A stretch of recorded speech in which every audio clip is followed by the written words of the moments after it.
Mardi 9 mai, Baïke Bozaï Bele Bomesana Kolanda Oyabino Mag FM na Pesibino Mbote. Tofongoli Basango Mokola le pendant hôtel Sabino était chef de l'État congolais Félix Tshisekedi Azwa qui part na sommet à Bujumbura Bolanda Lolengeni ne Kanaki na commentaire ya Ruth Dinanzei.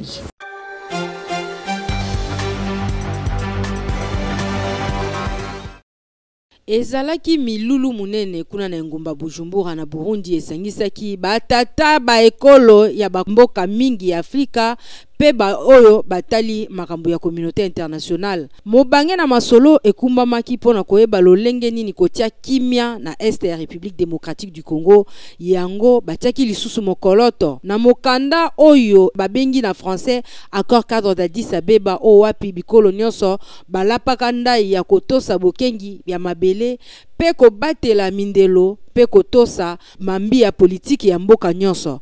Wana kuna babendaki matoi na badongolo miso lokola kuna na Rwanda ba M23 bayingela na kati ya République démocratique du Congo pona kobebisa kimia ya bana mboka.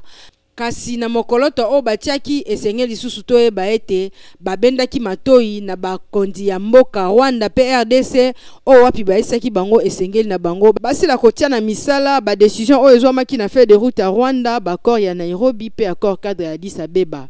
Babendaki matoi na o nyonso alingi kotia nungu na mboka baninga pona bilula lula lolenge tozomona M23 na STRDC babendaki epenza matoi na mokonzi ya mboka Rwanda te esengeli na bango pakata mabeo bango bazali kosala. Kasi esukaki wana te boyo baete milulu oyo ya Bujumbura ezali bongo pe pona kotala lolenge nini accord cadre ya Addis Abeba o ezali mbula zomi yango ezali mikano ya liboso ezwamaka pona kotia kimia bana ya Congo batambola na mabele na bango ndenge esengeli badongolo miso babima na mabele ya RDC yambalo yoko mikano ya solo ezwami o M23 nungu keba po ya turoyo mapinga ya RDC elongo na communauté internationale balobi bakotika lisusu te turoyo omeki ozuya yo.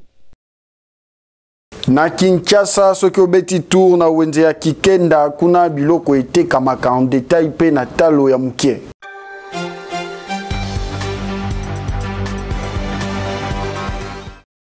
Vie sociale ya bakinois ekomi pasi makasi na oyo etali kolia biloko ezali ya komata na ndenge ya kosakana te nde na wenze ya Kinkenda awa na quartier Konluka na commune ya Ngaliema bateki bakoma na bango koteka biloko en détail, c'est-à-dire soso boyebi ke soso esomba makakaka ya mobimba kasi awa bakoma kokata morceau 500 kaka ndenge bozali komona mabumu makoso quiz awa ekata maka 500 na faut pas sokozana na 2000 osombi mwa 4 morceaux na yo okalingi pe olobi na lambi soso na lie musuni ya soso ezala bambisi ya kokauka tala ndenge bakangi yango mipiku na 200 francs na 300 francs awa sokozana na 1000 francs okolia mbisi ya kokauka pe osepeli olie bio. Population bakomi kolela misusu bakomi koloba mboka ezokende wapi po eta oyo biloko ekomi kotekama en tout cas pardon tozali kokende na pauvreté malembe difficulté tozana ngo awa yango oyo mbongo mutu azala pena na mbongo ya kokoka po asombe eloko na ndenge koki eloko te mbongo siko kotala mutu azana 3000 5000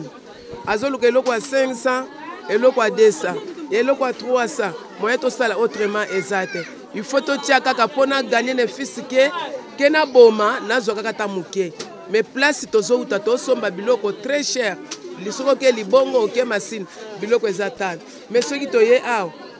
omoni ke lokola pe eza monoko moko bon tozokoka koteka te penza poso tochita lebele bakila bakosomba te mbongo eza te bamisusu baza possibilité te donc toloba toteka kilo mitusu akazala mwa 2000 ata mwa 3000 aya asomi soso bakati azwi mwa biloko bakati kati ake kolia moni bateso baza possibilité te.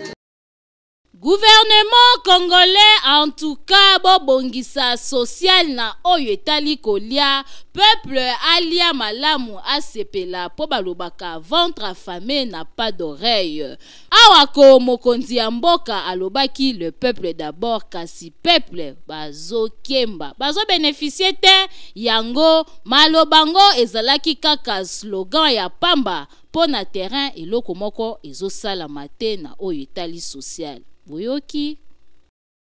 garantie locative o bakonzi balobeli pe bazui ba décision ya ndenge na ndenge po ete babayer bayeba na kotosa yango kasi yango ezali bongo te ezali kokoba konyokola baike bolanda réflexion oyo.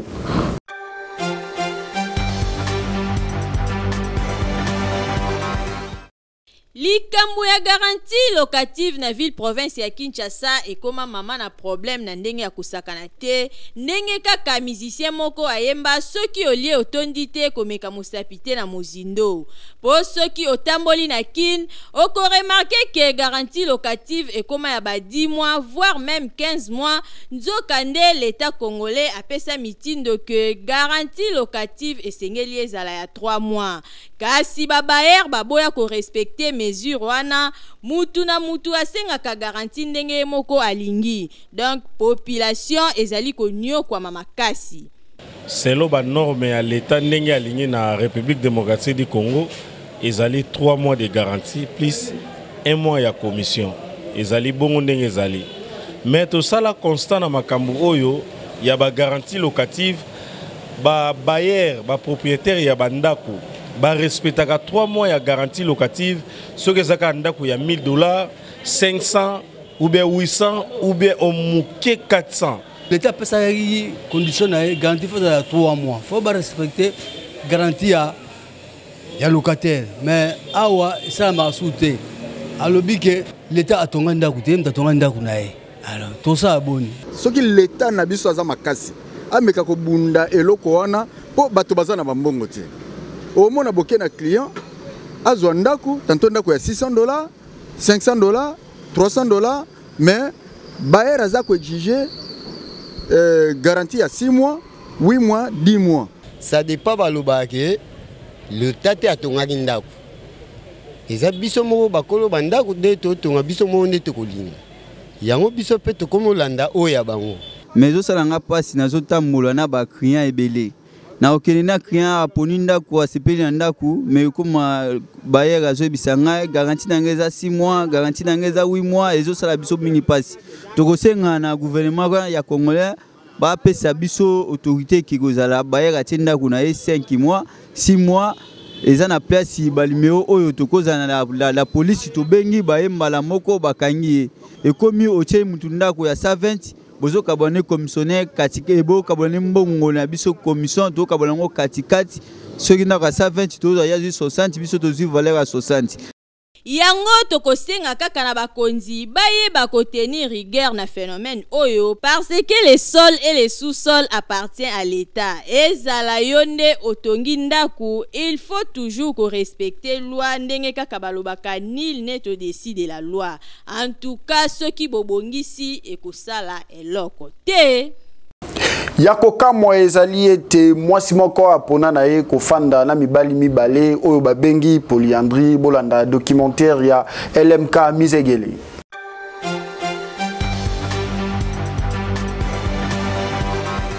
Kinshasa mbokelengi tambola na mokili omona makambo tangu tolobaka RDC mbokelengi bonzimaka te kasi boyoka lisolo oyo soki boyokaka affaire polyandrie na nsango kasi na territoire ya Kabare awa na République démocratique du Congo phénomène oyo esalemi Madame Francine oyo bozali komona afandaka na mibali mibale nalobi mibali mibale c'est-à-dire deya na ndaku moko bazoli esika moko bazola lesika moko kokamwe population ya territoire ya Kabari bamitunaka soki Madame Francine acha mibali oyo na kisi tope nini po c'est carrément impossible mibali mibale bandima kofanda esika moko po na mwasi moko atakutu bayaya yakin bakonzima eloko oyo te. Madame Francine s'expliquaki le pourquoi afandaka na mibali mibale na ndaku moko. Alobi boye azalaki na ye na mobali moko oyo bafandaki 6 ans mokoka babotaki pe bana mibale. Après mikolo mobali abima nkenda abeta 3 ans abengaka te eloko moko te. Madame Francine anyokwa maki nde ayaki kokutana na Monsieur Albert oyo bavandaki na ye baboti mwana moko. Après une année mobali na ye ya liboso Monsieur Rémi aye kozonga trop tard akutaki Madame Francine na mobali mususu. Atia mbutu ya kosakana te pona kobengana mbanda kasi esimbaki te. Nde aye komona nga moko nazalaki na nga na faute na ndimi tokumba bord oyo biso mibale volant kisela tina direction moko tokoma. Kokamwa ongai nazalaka vrai chéri bana kin bolingi lolendo ngai nde mwasi ngai nde boye yo okokoka kofandisa mibali mibale. Madame Francine alakisi yende azakama ya kosakana te boye bila. Oui, bien que courant prépayé et Komanango Awana Kinshasa, capitale de la République démocratique du Congo, Kasiyango et Zali Kolekana, le Lengenini, Bolanda réflexion, Oyo, Tosale Libino.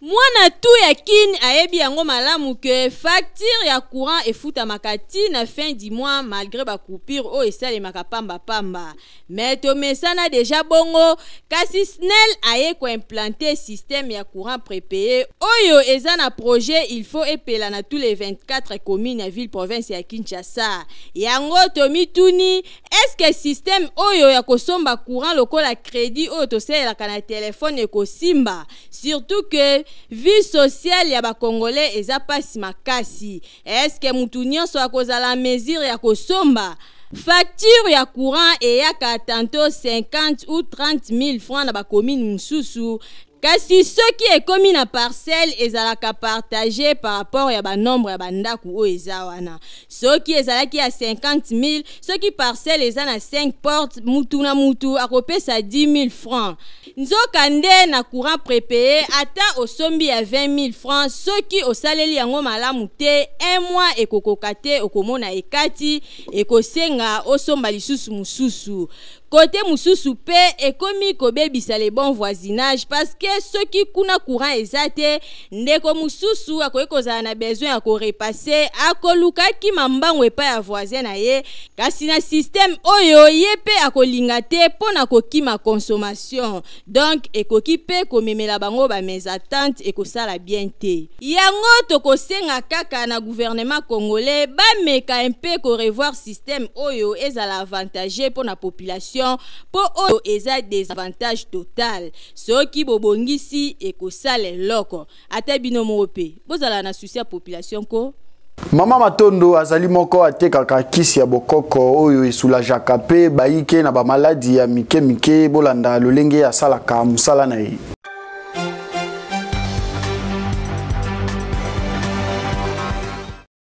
Ayebana na kombo ya Mama Matondo ye atekaka bakisi ya bokoko toujours na cadre ya kalai ngangu kalai technique. Aboya na ye kotalela kaka papa po Kinshasa ya lelo pardon. Soki ozeli kaka papa okoya kozela mokombo so azanga mokila po misala esi ekufa. Kaka na bakisi oyo nde asungaka libota na ye ndenge ezalaka pe kosunga population na ba maladie ebele oyo na ba hôpitaux traitement ekoki kozala cher mais awa il suffit moi mukie ezala ozui guérison mais keba po moko pe ba inconvénient ezalaka lokola kaka musala nyonso kasi Mama Matondo atangela na ye yango classe te eza kaka mayele nzambe apesa ye boyoka ye moko ndenga expliquer soki mutaye kosomba kisi akoyebisa na kotune nani ozoyoka santé koma ndango ya bando detere ngai nazoyoka boye ndika tokena na bopitali ndenge ezalaka tana koyoka ebongo nde na relaxer omela kisi oyo nde ozwa kisi oyo obando melango demi verre na tongo avant na no melango na ifolia obelango demi verre na tongo demi verre na pokwa donc apesa ke lokola ndeti kaka lokola ndeti 2 litrage donc ba litre un demi en mélange pendant une semaine nde so ameli bongo ye moko ntango okende komela nde akoyoka santé na ye soki ayoki yango normal nde asali nini atiki na ye mais soki mwa normali moko eza quelque part akoya kozongela ntango nayebisa bango fo ozongelanga mpona yeba kisi omeli osentir ndenge nini ngai nasomba na banaye koteka na Gambia tellement nde napesaki exemple na nga maintenant kwa rentrée scolaire bana baza mike nakoteka sikoyo na porte ndako nde nakendaka kosomba na Gambela baniki kuna nga mona yebi nzete oyo na nzete oyo soki nasali yango kisi mpona maladi bisongolo moto akomela yango akoyoka bio mais soki moto esali ye diarrhée seke esali te kisi ekuti maladi ekuti salite nde esali moto diarrhée esala mpe pendant 2 jours te tasuka amela yango na ntongo mwana na nsima nango nde akoyoka nde libungo eleki nakumisela yango nzambe mpo nzambe nde moto apesi nga mayele oponga natanga yango na klase te natanga yango na klase te mayele oyo nasalaka oyo nzambe nde moto apesanga yango soki napesi moto ameli nakumisela yango kaka nzambe bakaka ke deswala boye nde ezalaka yo mutu olinga kaka kotonga baninga ofandela télévision exemple à suivre yango yo teka ata mwa nguba na porte ya lopango ekosunga yo olie ya kolekisa ta na yo na makambo ya mabe boyoki bayike ya kisenso bango bazali kolela pasi ya mai.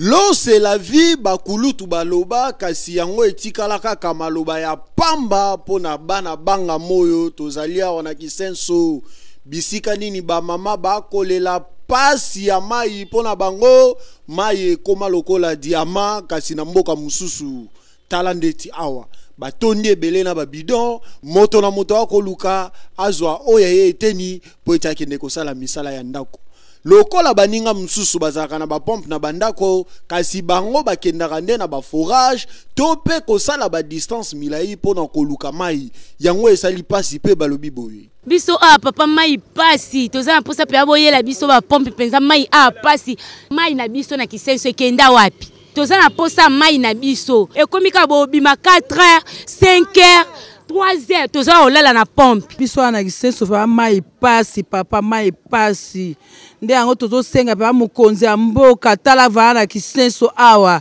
biso ba mama mikolo bosi to lembi to memaka ba mai yango ba forage ka ya ba mungwa tozomela yango ka ndengwa na mabumu pasi pa cho dépenser ba 3000 francs 4000 francs donc bala msu ba komene ba 10 ba ebi pompité kisenso ya la mai te to vivaka na mai ya mungwa biso to ala mai ya osomba to ala mbongo osomba au pire te to zo api ezate po bamoni élection ekomi pene baya kokosa biso na kotia bamai soki mpenza baya na posa koya kosala mai na ndenge ke ya kobongisa mboka baye soki koya kokosa biso mpo na élection na bapolo na bango bameka koya te tosengi na bakonzi nyonso bakota likambo oyo po ete ezali normal te bamama oyo bakataka pongi na bango ntongo nyonso mpo na kokende koluka mai na ntina kosalisa mabota na bango eyokani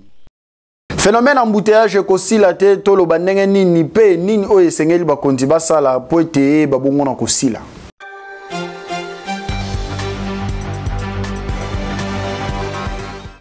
ya bambouteillage na ville province ya Kinshasa ezali komata du jour au jour lokola to ya dollar kokamwa soki otamboli na banzela mingi okomona ke ezala na tongo to na pokwa okozanga te kokutana na embouteillage ba chauffeur bakoma akende boya kutani nango azonga boya kutani nango ndenge kaka balobaka okimi mbula na ebale kasi constate osali elingi koloba ke mituka ekomi ebele kasi banzela eza muke suite ya ba route secondaire mingi ekoma na ete ya mabe yango nde ezali à la base ya phénomène oyo en tout cas population azali konyo kwa makasi bakonzi boluka solution po ezali kosala pasi ata olongwe na air ya bien na ndaku okokoma kaka na retard esika ozali kokende likolo ya bambouteillage boye ezali malamu te.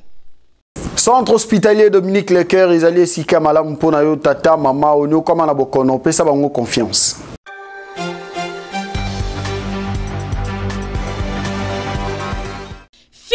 Fini makambu ya kokende ko se faire soigner na ba centre ya simandaku oyo ezali koboma ba congolais mingi po mobange na hôpital oyo ezali na ba norme sengeli yangoyo. Centre hospitalier Dominique Lecoeur eye kosunga peuple congolais azwa soin ya malonga na ndenge esengeli mwana Congo. Centre hospitalier Dominique Lecoeur okokuta awa ba pareil ya malonga ya médecine moderne ya solo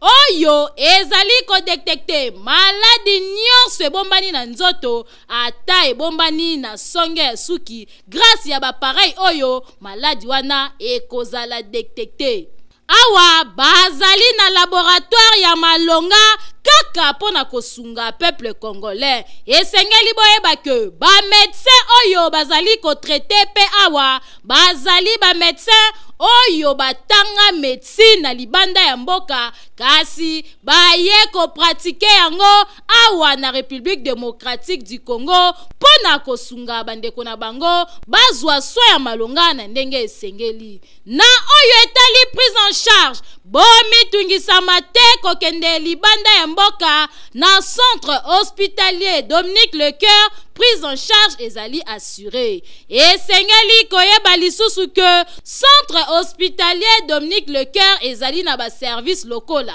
chirurgie, maternité, radiologie, kinésithérapie, échographie, endoscopie. Nyonso wana kaka po basunga peuple congolais ba patient na bango bazala bien traité. Na oyo etali cas d'urgence soki obeli na ndaku ozali na possibilité ya kokoma hôpital benga kaka ba numéro oyo po awa ba ambulance ezali bakoya kozwa yo tina ndaku pe babandi ko traité yo na kati ya mutuka tibo kokoma na hôpital. Makambwa boye okomona ngo bipai nini soki na centre hospitalier Dominique Lecoeur te. Otuningai centre hospitalier Dominique Lecoeur ezomi wapi? Boki Mambangu na quartier Joli Park avenue Ring numéro 4, plus précisément na commune ya Ngaliema. Bokende na bino bikenda kenda te na ba hôpital ya Simanda kupo la santé n'a pas de prix. Boyoki Kende na yolo na centre Kafek kuna bazali na machine o babengi prophète na ta muke bakoyeba nini o ezali ko déranger santé na yo.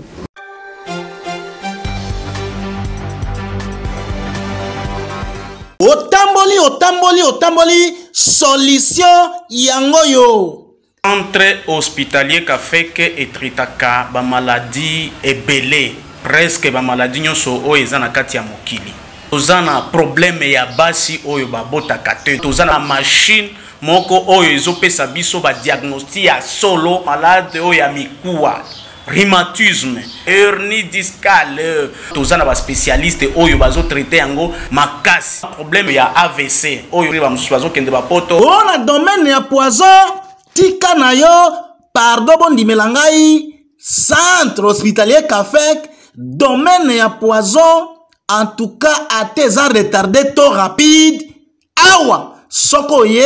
ato tigala ki na 2 minutes ya liwa, yeba ke soko zwikis, ozwi solution. Biso tozana nguya parce que tozana machine moko, oyo to yaki na poto, ezo détecter kitoko problème ya ba poison na kati ya nzoto. Ata eza ya ndenge nini, et puis tango e détecter yango, ezo talisa.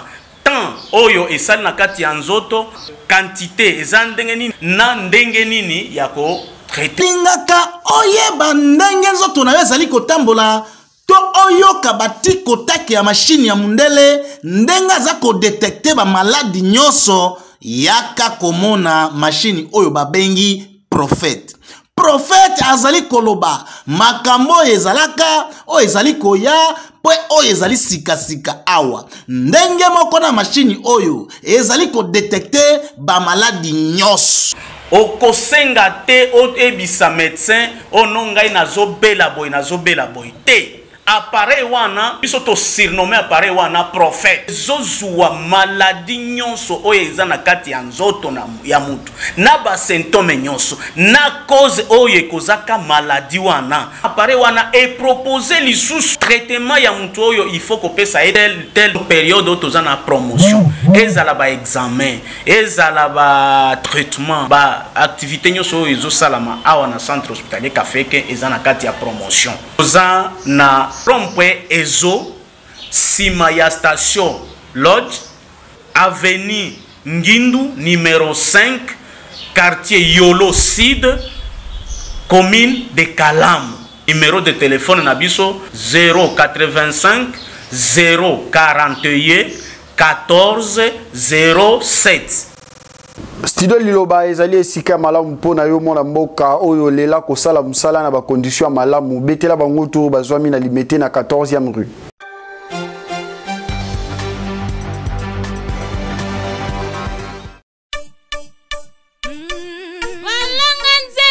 Bakolo kunga solution pona bino eye yo mutu ozali na besoin ya kobimisa album single maxi single kimambangu na studio Liloba na 14e rue po kuna okokuta biloko ya mopaki c'est-à-dire appareil ya kanda studio Liloba ezali na qualité ya kosakana te ebongo bakita ebongo ba micro okokutango esika mosusu te kaka na studio Liloba. Awa soki okoti okoyemba lokola Angelu po awa son erataka kutu te awa tobetaka na biso mopanzi te po nyonso ezali na qualité enregistre album na yo awa ebimi lokola outaki na États-Unis nzoka nde enregistraki yango kaka na ville province ya Kinshasa na 14e rue na studio Liloba. Awa ozali na tante ya kokende kosala mastering libanda po nyonso ezobeta matata na studio Liloba. Kopanga na yo na oyo etali prix te a cause ya ba appareil sophistiqué oyo ezali awa prix ezali nango abordable ofuti mbongo mukie kasi basaleli yo musala ya qualité oyoki Boki Mambangu na commune ya Limete na 14e rue industrielle numéro 23 na avenue Mulangi oza mobimba akei ezali na ndenge elongo bani. Oyoki boyebele.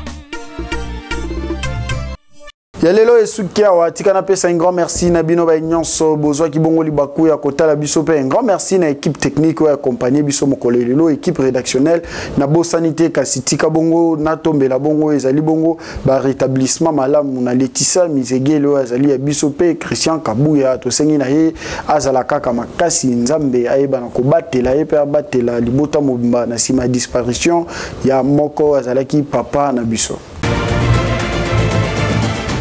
Yangala bino esukia wanazaki na isengo ya kopesi la bino présentation ngo baike tokutana na mikolo ezali koya kasi entre temps na tiki bino